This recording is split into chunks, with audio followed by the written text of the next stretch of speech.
A paz do Senhor Jesus Cristo seja com todos os meus queridos irmãos e irmãs. É um prazer poder compartilhar um pouco da palavra de Deus com vocês. E o breve estudo que eu quero compartilhar hoje tem por título O Pecado e os Atos Pecaminosos. Esse breve estudo está inserido na teologia sistemática, mais especificamente na doutrina do pecado, ou a martiologia, como tecnicamente se chama, né? Vem do grego amartia, pecado, e logos, estudo. E o objetivo desse estudo da martiologia é estudar a origem, as consequências, a consumação e ação do pecado na vida do ser humano. Muitas pessoas têm muita curiosidade acerca do pecado. Por quê? Porque elas temem por sua salvação por causa dos erros, dos pecados que tenham cometido, e por isso a sua comunhão, o seu relacionamento com Deus fica perturbado, fica destruído, e isso tira a paz, tira a segurança de seus corações. Quando nós lemos textos tais como: se confessarmos os nossos pecados, Ele é fiel e justo para nos perdoar os pecados e nos purificar de toda injustiça. Ou ainda: meus filhinhos, estas coisas vos escrevo para que não pequeis. E se alguém pecar, temos um advogado junto ao Pai, Jesus Cristo, o justo. Ou ainda outro: qualquer que permanece nele não peca. Qualquer que peca não o viu nem o conheceu. E ainda, qualquer que é nascido de Deus não comete pecado, porque a sua semente permanece nele e não pode pecar, porque é nascido de Deus.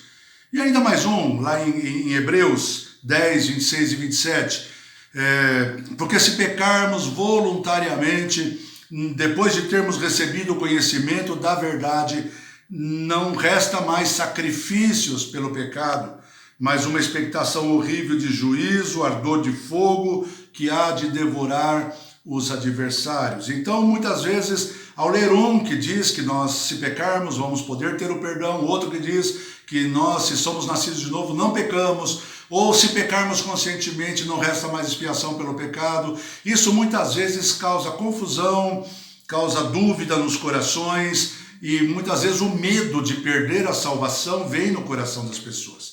Em primeiro lugar, vamos deixar claro que não existe nada de tais como um anjo lá no céu com o livro da vida, escrevendo ou apagando o nome das pessoas à medida que elas erram e confessam, ou então quando peca de novo apaga. Não existe isso, né? Nós poderíamos estudar um pouco mais profundamente essa questão, mas fique tranquilo quanto a isso. Deus sabe como lidar com essa situação. Mas às vezes nós nos perguntamos: por que uma pessoa que aceitou a Jesus como seu salvador pessoal, já recebeu o perdão dos seus pecados, por que ela volta a cometer os mesmos erros novamente? Então, é isso que nós queremos conversar com vocês nesse estudo. E eu convido os irmãos a abrirem as suas Bíblias na carta do apóstolo Paulo aos Romanos.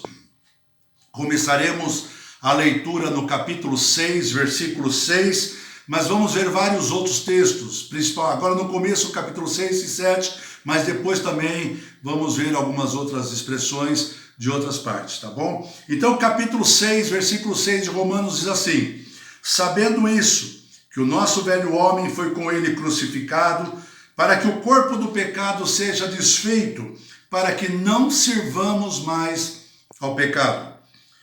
Versículo 11.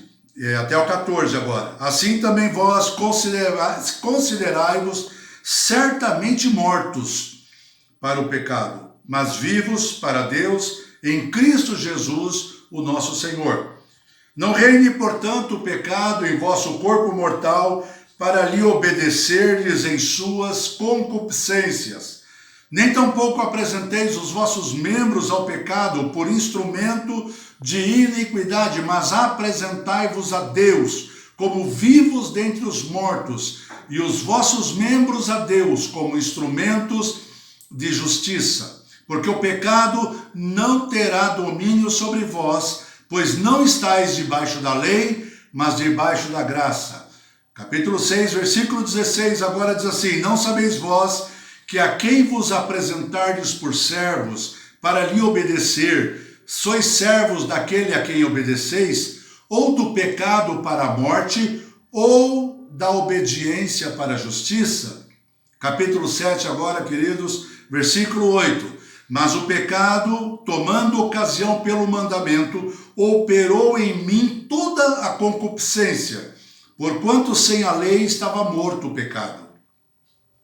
Versículo 15 ao 23. Porque o que eu faço não o aprovo, pois o que eu quero, isso não faço, mas o que eu aborreço, isso faço. E se faço o que não quero, eu consinto com a lei que é boa. De maneira que agora já não sou eu que faço isso, mas o pecado que habita em mim. Porque eu sei que em mim, isso é, na minha carne, não habita bem algum, e com efeito o querer está em mim, mas não consigo realizar o bem. Porque não faço o bem que quero, mas o mal que não quero, esse eu faço.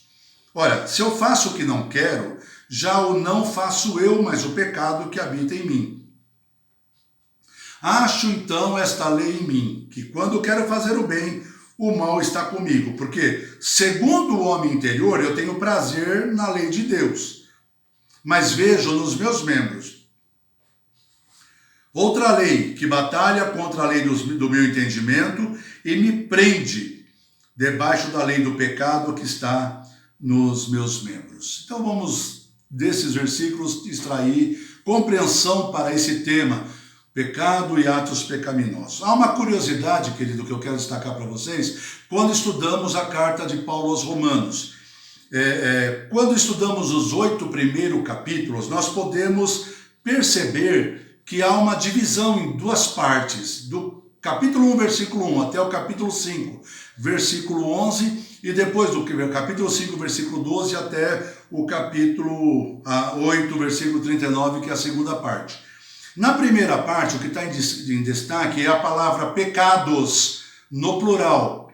E às vezes usando essa palavra, pecados, ou então mencionando práticas ou atos pecaminosos, tais como adultério, idolatria, murmuração, contenda, avareza, homicídio e outros tais como esse. Só para mencionar algumas, destacamos esse. E na segunda parte, entretanto, a palavra pecados ocorre apenas uma vez, lá no capítulo 7, versículo 5. Eu estou usando aqui a versão revista e corrigida, Almeida Revista e Corrigida. Mas a palavra pecado no singular, a partir do versículo 5, versículo 12, capítulo 5, versículo 12, no singular é repetida muitas vezes. E por que isso acontece? É que existem duas questões importantes que precisam ser consideradas aqui. E essas questões são importantes para que nós possamos viver uma vida de verdadeira liberdade no Espírito. Na primeira parte que eu acabei de mencionar, o que está sendo considerado é a questão dos pecados que nós temos cometido contra Deus, que são muitos e que podem ser enumerados. Por exemplo, olha, eu posso citar um ato pecaminoso, eu menti, ou eu roubei, ou eu fiz isso, ou fiz aquilo. Dá para identificar e enumerá-los. Você está entendendo? São muitos, né? E na segunda parte, o que está se tratando é do pecado como um princípio espiritual maligno que age, que opera na vida do homem. No singular, pecado, essa palavra nunca é usada para se repetir a atos exteriores ou atos pecaminosos que nós venhamos a praticar por meio do nosso corpo. Uma pessoa pode receber o perdão dos seus pecados, no plural, mas mesmo assim não ter paz interior por causa do pecado, princípio espiritual maligno que opera nessa pessoa. Nós podemos perceber, amados, esse conflito muito claramente na vida do apóstolo Paulo, aqui mesmo na carta aos Romanos, no capítulo 7. Nós vamos rever os versículos aqui. Veja como ele explica isso a partir do versículo 17 até o 24.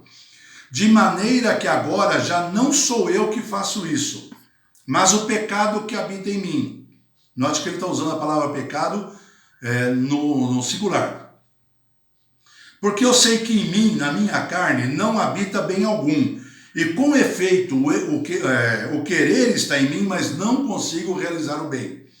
Porque eu não faço o bem que quero, mas o mal que não quero, esse faço. Ora, se eu faço o que não quero, já o não faço eu, mas o pecado que habita em mim. Então acho esta lei em mim, que quando quero fazer o bem, o mal está comigo. Porque segundo o homem interior, ou seja, o meu desejo, eu tenho prazer na lei de Deus. Mas eu vejo nos meus membros, disse Paulo, outra lei, que batalha contra a lei do meu entendimento. E me prende debaixo da lei do pecado, que está nos meus membros. E parece que num ato de desespero espiritual, ele grita, miserável homem que sou, quem me livrará do corpo desta morte? O que Paulo estava descobrindo aqui, ele descobriu que só o perdão dos pecados não foi suficiente para impedi-lo de continuar pecando. E essa experiência, na verdade, é vivida por cada um de nós. Cada cristão no mundo passa ou já passou por isso, e muitos acabam desanimando, desistindo da jornada cristã, da caminhada espiritual, porque se sentem derrotados, impotentes, fracos. Porque mesmo não querendo pecar, eles não conseguem resistir e acabam pecando de novo. Quantas vezes nós já vimos isso acontecer, não é verdade? Pessoas que já aceitaram a Jesus e foram perdoadas, mas volta e meia acabam voltando e cometendo o mesmo erro novamente. Quando alguém recebe a salvação e a luz do Evangelho brilha no seu coração, ele compreende, por meio da ação do Espírito Santo, que ele cometeu muitos pecados contra Deus. O Espírito Santo o convence do pecado, mas o convence do pecado como princípio espiritual, mas o convence também dos atos errados que ele cometeu. Então ele clama pelo perdão de Deus, ele vai buscar, a pessoa que tem um entendimento que pecou contra Deus, vai buscar o perdão dos seus pecados. Mas após receber o perdão dos seus pecados, ele faz uma nova descoberta. Ou seja, ele faz a descoberta do pecado como princípio espiritual maligno. E compreende que não só cometeu muitos pecados contra Deus, mas ele percebe também que há alguma coisa de errado dentro dele, na sua natureza.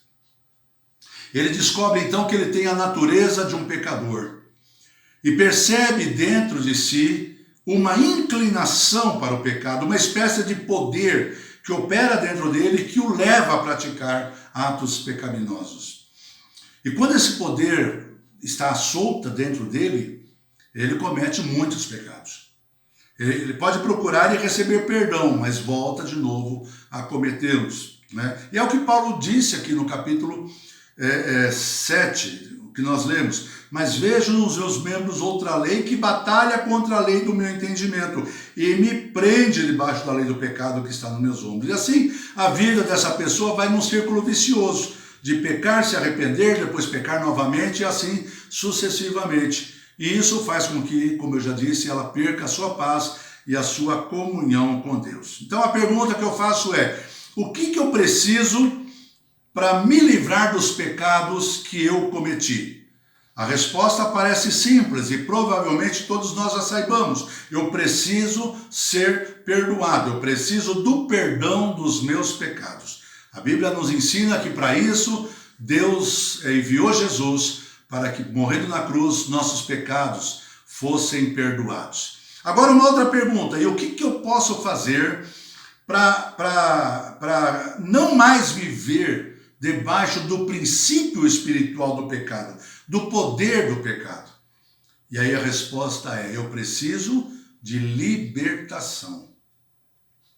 Precisamos de perdão para aquilo que fizemos, mas precisamos da libertação daquilo que nós somos. Você entendeu isso? Mas podemos notar também mais duas divisões aqui nessa primeira parte da carta, né? Na primeira parte encontramos referências ao sangue de Jesus. Por exemplo, lá em 3:25, 5:9 e assim por diante. Mas na segunda parte é introduzida uma nova ideia, quando lemos que fomos crucificados com Cristo. Está chegando aqui uma nova revelação para nós. Veja bem, Romanos 6:6. Sabendo isso, que o nosso homem velho foi com ele crucificado para que o corpo do pecado seja desfeito, para que não sirvamos mais ao pecado, princípio espiritual. Isso significa, meus amados, que o sangue de Jesus Cristo foi derramado para remissão, para perdão dos nossos pecados. Mas só a morte, o sepultamento e a ressurreição de Cristo nos liberta da força que nos obriga a pecar. Então o sangue soluciona o problema daquilo que nós fizemos, mas a cruz soluciona o problema daquilo que nós somos. Então, o que estamos falando? Estamos falando de posição e conduta, de ser e de fazer. Veja o que diz Romanos 6,4. De sorte que fomos sepultados com ele pelo batismo na morte, para que, como Cristo foi ressuscitado dentre os mortos pela glória do Pai, assim andemos também nós em novidade de vida. Somos nós mesmos que causamos problemas para nós, amados. Havendo algo que nos perturba e nos leva a pecar e acabamos pecando novamente. Temos paz com Deus pelo perdão, mas não temos paz conosco mesmo, porque a vontade de pecar continua lá. Então, temos paz com Deus, mas não ficamos aflitos no nosso interior. E isso é uma batalha espiritual. É mais ou menos aquilo que Paulo estava passando e que ele deixou tão claro quando lemos aí. E é isso que trata esse capítulo 7, na verdade, de Romanos. Então, não é só o que nós fazemos que está errado, é o que nós somos que está errado. Nós somos errados. Nós fazemos coisas erradas e pecamos, mas há alguma coisa que faz com que nós sejamos errados. A nossa carne, o nosso corpo. E ninguém pode morrer para o pecado por esforço próprio. É por isso que Cristo morreu e nós só podemos reconhecer que Cristo fez isso por nós. Nós não podemos fazer nada para resolver esse problema. E é por isso que precisamos estar em Cristo. Lá em Coríntios está escrito: se alguém está em Cristo, nova criatura é. As coisas velhas se passaram e eis que tudo se fez novo. Então ele morreu para que nós pudéssemos morrer também. Para que nós pudéssemos também sacrificar a nossa vida na cruz e podermos viver uma nova vida com Cristo. Ele morreu como nosso representante. E a sua morte, na sua morte ele incluiu a minha vida, incluiu a sua vida, incluiu a vida de todas as pessoas do mundo. Veja o que diz Romanos 6, 5 e 7. Porque se somos plantados juntamente com ele na semelhança da sua morte, também o seremos na semelhança da sua ressurreição.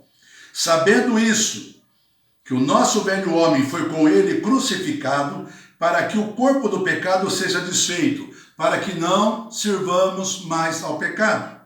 Porque aquele que está morto está justificado do pecado.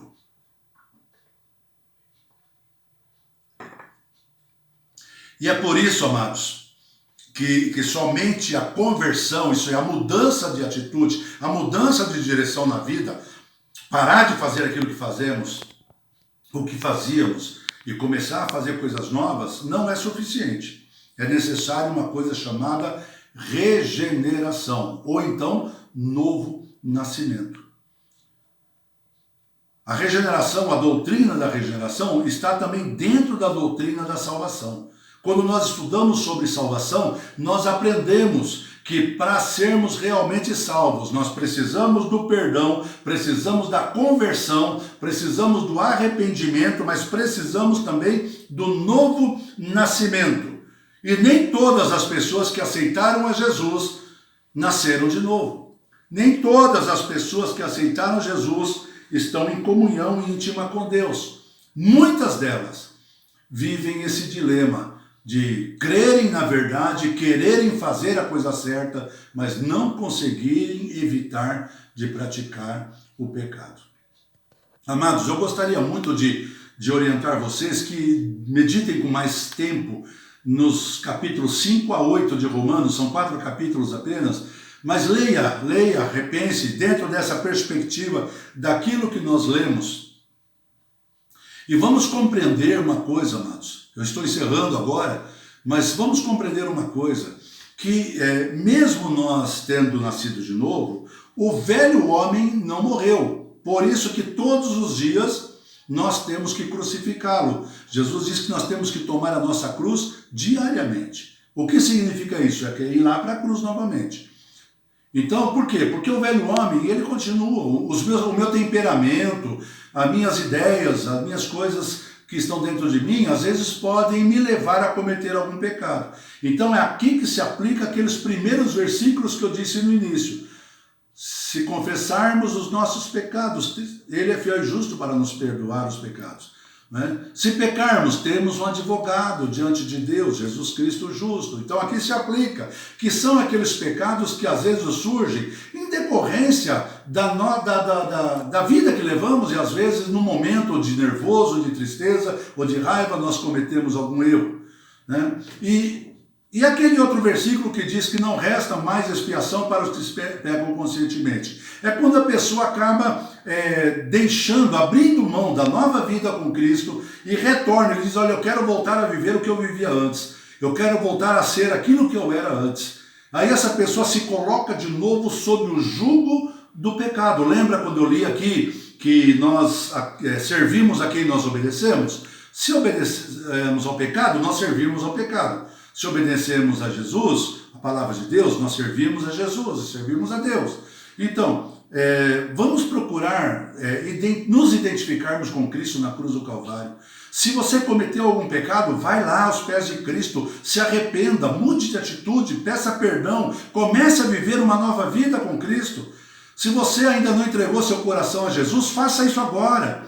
Não existe outro caminho para chegar a Deus. Não existe outra possibilidade de irmos para o céu, a não ser por meio de Jesus Cristo como nosso Salvador. E se você já entregou seu coração a Jesus, mas eventualmente você percebe que ainda tem uma certa tendência ao pecado, arrependa-se deles, peça perdão e peça para o Espírito Santo de Deus te ajudar, te fortalecer e dar graça à tua vida. Vamos reconhecer que morremos com Jesus na cruz. E vamos ver o nosso velho homem morrer com ele e com ele o pecado também. Que Deus te abençoe, que Deus te fortaleça na tua vida espiritual, que você possa estar experimentando esta novidade de vida que o novo nascimento nos traz. E se alguém, repito eu, não nasceu de novo ainda, é só buscar a Deus e pedir para que Ele te salve, te transforme e faça de você uma nova criatura em Cristo Jesus. Que Deus te abençoe, espero que esse vídeo, esta mensagem venha confortar o teu coração e trazer entendimento para que dúvidas sejam sanadas. Não é? Eu vou disponibilizar esse vídeo para os pastores em geral, para que se alguém quiser, poderá então replicá-lo na sua rede social, através das mídias, ou em qualquer outra forma que queira aproveitar. E que Deus abençoe você em nome de Jesus. Quero terminar orando para que o Espírito Santo de Deus, que é quem nos ensina todas as coisas, possa nos ajudar a abrir o entendimento e avançarmos mais ainda naquilo que precisamos entender a esse respeito. Pai eterno, nós somos imensamente gratos a Ti pela palavra preciosa que o Senhor nos concede. Que o Teu Santo Espírito, que é ensinador, possa nos fazer entender melhor a Tua palavra. E entendendo a Tua palavra, compreendermos também qual é a Tua vontade a nosso respeito.